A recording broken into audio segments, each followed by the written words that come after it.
and welcome to our community. Susie Thomas with you this morning. So happy to welcome Autumn Kendall from the Canton YWCA. Good morning. Good morning. Okay, Autumn, the Y does so many wonderful things in the community, but one thing especially that has been so nice for the past, I can't believe, 30 years is you're honoring exceptional women in the area. So you're getting ready to do that again, I understand. Yes, we are. 2020 marks our 30th annual Women's Hall of Fame, and we're very excited to share that with the community.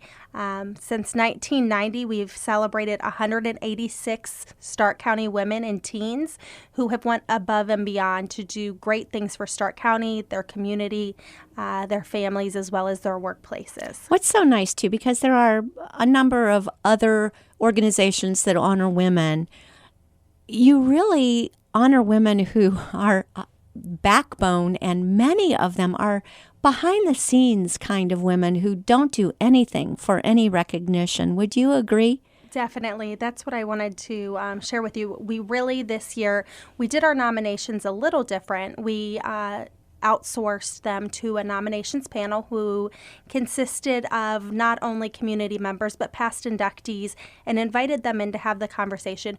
Who are those silent people who are doing things behind the scenes to really make a big impact in Stark County and making a change here? And that makes me think that, too, because they are who they are and because they are sort of a behind-the-scenes kind of people, they must have been stunned when they got the news. Tell me about the reactions when you're announcing. Definitely. I had so many women just say that they were so humbled. I've had tears. It's really, truly special. Even that first phone call, letting them know that they've been selected, is very gratifying, and I really wish that I could just have the camera in front of them and record that and show everyone the night of our event. So that's what you do? You call them up? I do. I give them a call and tell them who I am and let them know that we've selected them out of all of the outstanding and incredible women. We wish we could honor all of them, but they were selected for our 2020. Awesome. Well, we need to know who they are. Who are this year's nominees and honorees? Of course. So, being the 30th year, we're very excited to announce our Women of Empowerment Lifetime Achievement Award. And so for that, we selected two of our past inductees to celebrate who have continued to do really great work in Stark County. So we have Diane Stevens Robinson, who is the president and CEO of the Greater Stark County Urban League, and she was our Women's Hall of Fame Class of 1993 recipient. We also have Janet Ware Creighton, who is a Board of Stark County Commissioner, and she was Class of 2007. We will be honoring our traditional class, and those class of 2020 inductees are Linda D. Hoff from D. Hoff Realtors, Sister Karen Lindenberg, who's a Hispanic minister at St. Anthony All Saints Parish, Jennifer Meek Eels, who's the executive director at the Stark Tuscaroras Workforce Development Board, and Patricia Hopkins Williams, who remains an active community member who retired from Timken Steel, and then an outstanding woman, young woman, Lauren Winland. And she would be one of the high school student that's being honored as well. Being the first year that you've done a lifetime achievement, that had to really come as a wonderful surprise to Diane and Janet, yes? I would say so, yes. And their response was, what? Pretty much, yeah. There has to be somebody else in the community. You name it. They were very humbled and very accepting of the awards. Really, it was interesting. I called Janet, and of course I asked for the biography, that type of thing, and she's like, I don't want it to be all about me. I'll give you some highlights, but there's other women in the community. But doesn't that just reinforce what we're saying? That the first woman mayor of Canton would be saying, I don't want this to be about me. It's just the kind of people that they are, right, and the kind of people that you're recognizing. You said Linda D. Hoff, and my first reaction is, my goodness, isn't she already in? You know, right? That was one of those really surprising ones. Yes. You think, I would expect that she already would be on that wall. Let's go through the list, and for people who may not be familiar with the names, tell a little bit about them. All right. So Linda D. Hoff is very much involved in our community. She remains on the United Way of Central Stark County Board, Canton Art Museum, the Canton Junior League, Arts in Stark, domestic violence, you name it. Linda has been involved in numerous boards and committees. She has been awarded with the United Way Gold Key Award, North Canton Chamber Citizen of the Year, Junior League Women of the Year. She also chaired the United Way campaign. She has 2 children and a couple grandkiddos. She's very busy and active in our community. And one of the most fun people, kind, lovely ladies you'll ever meet. I won't tell you what she told me to put in her bio. It did say tall and blonde. And she is tall and blonde as well. And then we have Sister Karen Lindenbergen. She is a Franciscan nun for more than 50 years, and she's devoted her life to helping those in need. She's very committed to the Hispanic community. She's one of 9 children who came to Stark County after she found her ministry with the Hispanic individuals. In 2005 is when she began her work with St. Anthony and All Saints Parish in Canton as the full-time Hispanic minister. She works a great deal with children and being an advocate for the Hispanic community. Nice. We have Jennifer Meek Eels as well, who has been involved with the Stark Tuscarawas Workforce Development Board and oversees the operation of Ohio Means Jobs, is a one-stop shop for employment and training centers in Stark County, as well as Tuscarawas County. She has been involved in a number of boards as well, including Stark Mar, Sisters of Charity, Child and Adolescents Behavioral Health. She's passionate about the workforce issues and eager to help individuals become employed and businesses find the employees they need. That's really wonderful. Keeping business here in Stark County and those employees here as well. Yes. And I think for many of us, while you look up the next person, I don't think we realize how much volunteer service is necessary to keep some of these things going. We think of the people who are employed there and working there, and even for Stark Mar, but how important volunteer support for these great services, how important that is. Definitely. And I know we use our volunteers at the YWCA Canton all the time. You really can't express how much those volunteers mean and how much value they bring to an organization. It's really hard to put into words. Not a financial number, which we could if we needed to, but really the impact of their help and their input and those services that they provide that a nonprofit would have to pay for if we didn't have volunteers who were willing to. Yes, who else do we have? We have Patricia Hopkins Williams. She retired from Timken Steel after 40 years of working there, but she's always been involved in the Stark County community. She's passionate about issues related to children, families, and diversity. She volunteers regularly with Junior Achievement, volunteering at Canton City Schools, Lehman, and Crenshaw Schools. She's a member of the Canton Kiwanis Club, which is an organization dedicated to helping children one at a time. And she is a member of Community Christian Church, who is going to be sponsoring our videos this year at our Women's Hall of Fame. Nice. Yes. And then we have Lauren Winland. And Lauren Winland is a young woman who's overcome some really great odds. She is our teen inductee this year. She's a senior in high school. She's applied to a couple universities, has already heard back and was accepted to Walsh University and Bowling Green State University. She works part-time and participates in the Big Brothers Big Sisters program, mentoring younger students. She's an active member in church and is also involved in her summer church camp group. It's really hard to put into words and express how impressed you'd be with Lauren when you met her. Her person who gave us her name is just... Yeah. She's had a great deal to overcome and somebody that has overcome so much in a mere 18 years. Wow.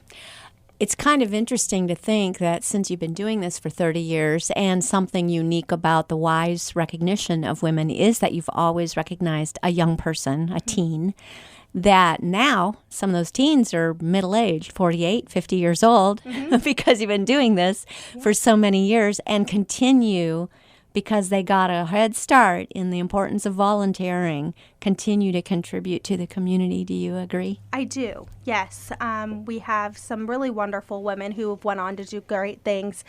We would really love to get all of them back together, but tracking them down now that some of them have married and moved on is proved to be challenging, but we're hoping for the 40th year we can get those teens all back together. Do you get a lot of people who have been recognized to come back and attend the dinner and recognize them in the audience at the same time? Yes, we do. That's something that we always try to do, and make note that those inductees will be joining us and make recognition of them the night of the event. It's just always so nice to see these people. You just think, where would Canton be without these people? It is amazing. I'm reminded of something that Irma Bombeck wrote years ago called Goodbye Volunteers. And it was, if all the volunteers in the world were like put on a boat and shipped off to sea, what would happen to the schools and the hospitals and you name it? You said it earlier, how important is having some kind of devoting spirit, volunteer spirit. How important is that? It's extremely important. I'm always, I've said this before, but I'm so impressed with our young people. And we get young people that actively want to be involved at the YWCA, that want to come in and make an impact. They spend time in our classrooms. They go through our donations. They do research projects that probably aren't really fun for them, but they want to get involved and they want to make an impact today, not 10 years from today because their job made them do it, but because they're passionate about the cause. So it's always very exciting for us. And I've heard someone just say it recently, that if you want to find a job to be paid for, the best way to do that is to volunteer somewhere first. You get to work neck and neck with someone, you're rolling up your sleeves together, you're really pitching in and doing something, and someone gets to see what you're like on the job. So when it's time to come hiring, wouldn't your volunteer force be the first place you look? Definitely. Yep. I think that it just makes sense, doesn't it?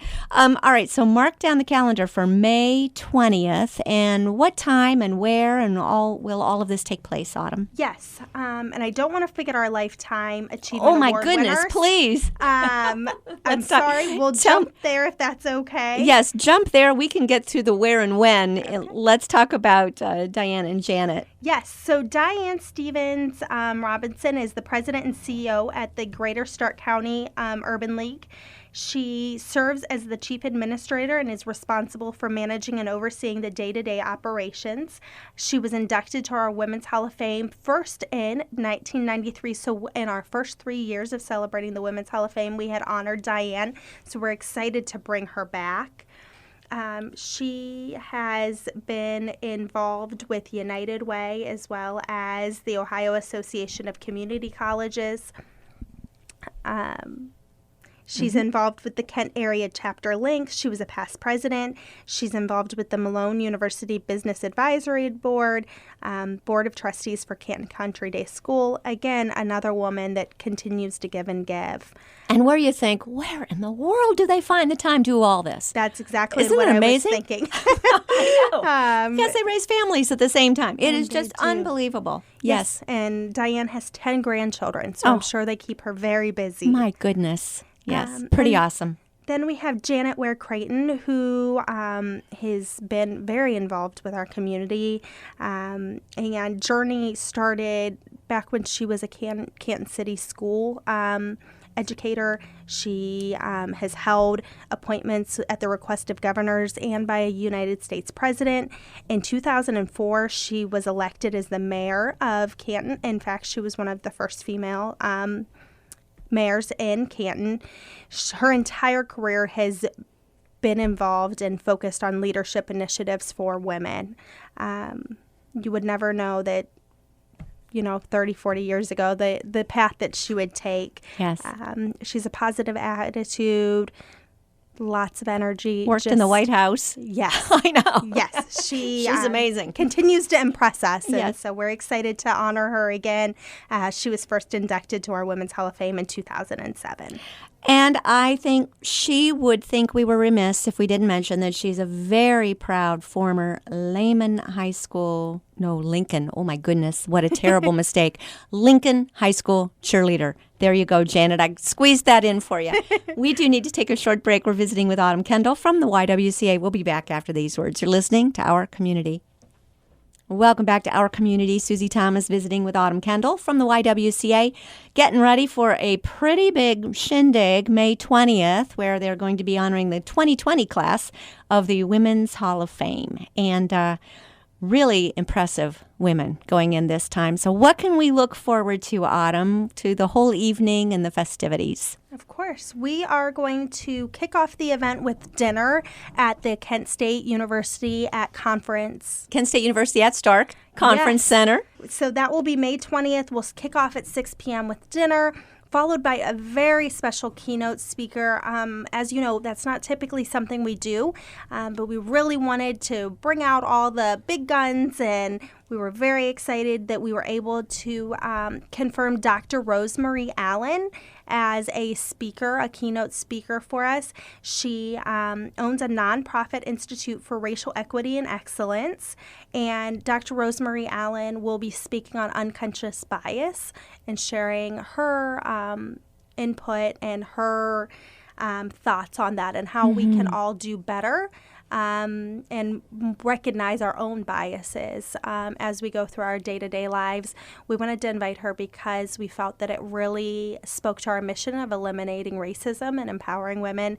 So we're excited to have Dr. Rosemary Allen come and do a keynote speech with us. Then we will honor our class of 2020 with some video interviews with them. And then they'll be awarded their awards at that time. Community Christian Church has sponsored those videos graciously, and Hoover High School are putting those together for us.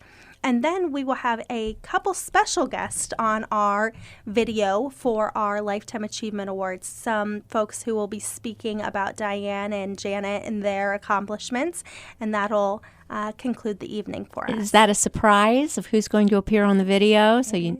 All right, so we need to attend to see who that's going to be. That's very, very cool. This is the first year you've had a speaker, a keynote. What brought you to that decision because it tends to be a night of speeches? Yes, it does. We really, with 30 years, we wanted to focus on the women, and that's very important to us. We also wanted to make sure that our mission was being heard as well. And bringing Dr. Allen to Stark County, she had recently been in Stark County and spoken at Educational Summit, and we were really impressed with what her message was and what she was able to share with the educators in our community, and thought the greater public would really benefit from hearing from her as well. So we thought with the 30th year, what a way to celebrate not only the women but our mission and the work we're doing. And so she was a natural fit, and we were able to confirm her. So we're really excited to have her and hope that the community will be excited and be able to come out and hear what she has to say as well. When you think of how far the YWCA has come, we all think of it as, my goodness, way back when YWCA used to be a place where the single working woman could stay. It's like an apartment building, basically. And to what it has become now today and the force it is in our community. Talk about that transition from then to now. Yes. So First, I want to say the YWCA has been around for 111 years. Wow. Here in Stark County and Canton. We have been in our building since 1951. Really had traditional roots, much like a YMCA, recreational. We had dances I hear a lot about, as well as our gymnastics and our swimming pool. But then in the late 80s, when there was a shift in downtown Canton and our community, the YWCA just kept on pushing through and really looked at what the YWCA stood for and what was important, and really shifted our programming. And so we are the largest women and children's homeless shelter in Stark County. Last year alone, we provided 19,902 nights of service to Stark County women and children who would be on the streets if they weren't at the YWCA. So that in itself, I know we're making a big impact, as well as in the 80s when we shifted our programming.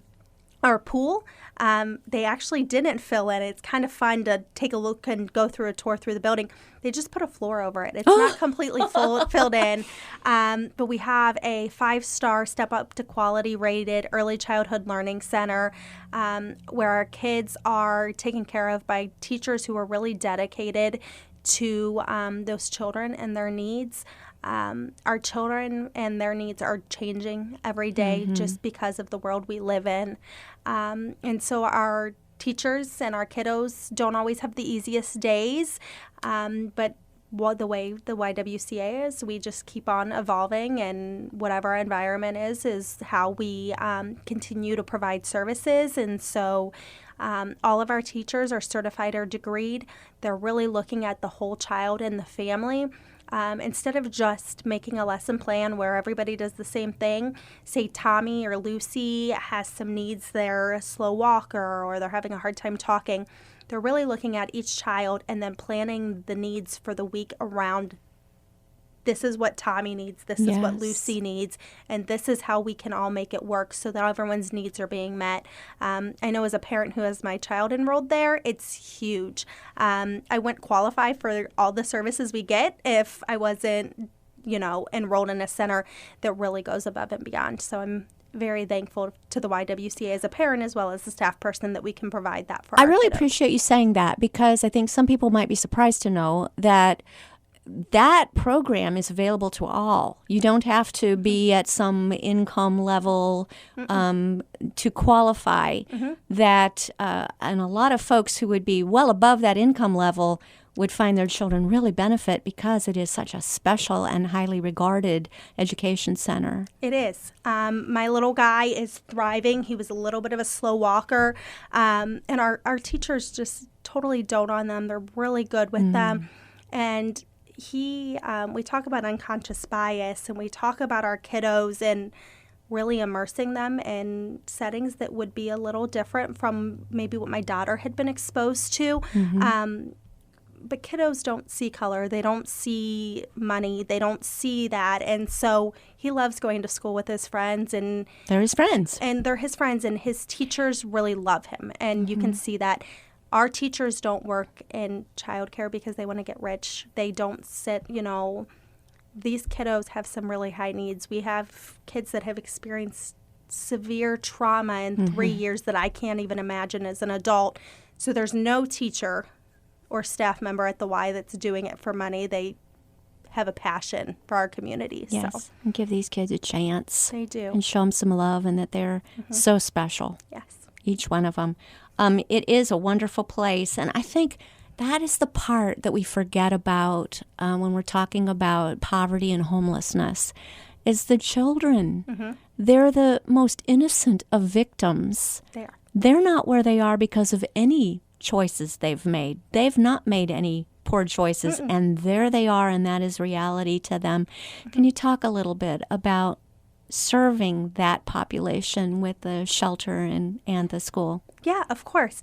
So the first thing I really like to say, and I tell this to everyone, there's no face of homelessness. Yeah. It's not just some person standing on the side of the street. They're not all drug users. They're not all people who are scamming the system. I mean, we have people everywhere that can do that. That's not your traditional homeless person. Yes, our clients have changed with the opioids and, of course, the mental health. And what came first, the mental health problems or the opioids and the drugs? We don't know. So, yes, our clients have become more challenging, but we also have women who had master's degree and something went wrong and they got sick, and so they weren't able to continue in their profession, so they ended up in the homeless shelter. Or we have women who had retired and a spouse had passed away and they got sick and they ended up at the YWCA. No choice of their own. We have a lot of people. United Way, they had published that ATLAS study about the asset limited, income constricted. And so there's so many people in Stark County who are really a paycheck away from homelessness. So I think that's the first thing that I really want to drive home, that there's no face of homelessness. But what's really wonderful about the YWCA is we have a variety of programs where if mom and kiddo comes into our homeless shelter, we're able to get them into our Early Head Start program, get them enrolled. They automatically qualify for that Early Head Start, keep them in our child care center, get mom to a place where she needs to be, either get her through either our permanent supportive housing or our rapid rehousing program, get them housed, and then get her back on her feet, keep the kiddo safe in our center. And then we're able to keep tabs on mom and how's she doing? How does she seem? She might not be in our shelter anymore, but because we have the Early Childhood Learning Center, we're able to kind of keep our hands around and provide wraparound services for that family and keep them there as long as possible. We provide transportation, so even after they leave, they're able to keep their child enrolled, and which is a little different from most child care centers. Of course, public school has busing, but most daycare facilities do not. Yeah, that's wonderful. I love the dignity and the respect that you show to each of the residents there. That one day of like the spa day that you throw, talk about that a little bit. That is so wonderful. Yes, so that is, we just celebrated our 5th Love, Hair, and Happiness event. They're always just, you'd be amazed what a haircut can do for a person. One of our board members, Yvonne Reese, she puts together our Love, Hair, and Happiness. She's the owner of Intrigue Salon and Spa, and she, you name it, she thinks of it. Every woman who comes in the door gets a rose. She works with Falcones and Waco Market to have hot meals for all of the residents. It was open to our homeless shelter, both of our permanent supportive housing units, as well as the Refuge of Hope. So we have guys who will come in. Those are always my favorite. We'll have these guys come in with long hair, and then they come out, and I'm like, "Where's your suit?" Because they ready to go for a job interview. They are. Yeah. So we had everything from food to music to crafts, fellowship. Everything's free. They're able to have a spa day. It really is manicures, massages, a candy bar like you'd see at a wedding. Just a really, really nice event, and make them feel like a person. Yes. Because of all that stigma that I was talking about with what homelessness is. Giving them a way to escape. So we love Yvonne, and she's really great, and it's always a good event. We're looking forward to the 6th, next February. That is so awesome. What do you need?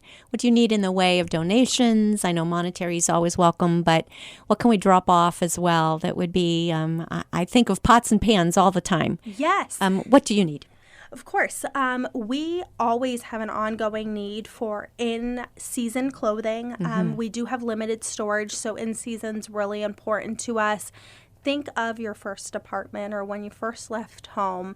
Many of our women will come to us without anything. We provide them what they need when they're at the YWCA, but once we get them housing, they're kind of, yes, they have a roof over their house heads, which is a huge blessing.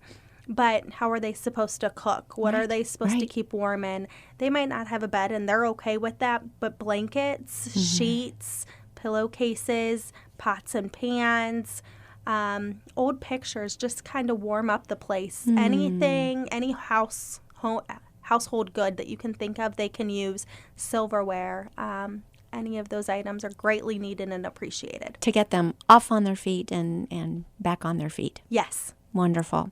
Autumn, it's tremendous what you're doing. Okay, we want to make sure that folks get tickets to attend the Women's Hall of Fame. How do we do that? Yes, you can go online to our website. That is www.ywcacanton.org. And if you go to our events tab, down to the Women's Hall of Fame, that's how you can get that there. Tickets are $65 a piece. That does include your dinner and access, of course, to the speaker and the celebration for our 2020 Women's Hall of Fame. You can also look at our website at some of our success stories, how to make donations, our ongoing needs. We also have an Amazon Smile account where listeners can go online, log into Amazon Smile, look up the YWCA Canton, not spend any money of their own. Whatever they're already buying on Amazon, gives proceeds right back to the YWCA. So I encourage everyone to do that. We have a wish list there. If you can't make it down to the YWCA, you can make a donation from our wish list and it'll come directly to us. And those are all tax-deductible donations. That's awesome. YWCACanton.org. Autumn Kendall, thank you so much for all you do in our community. Thank you. Have a good day.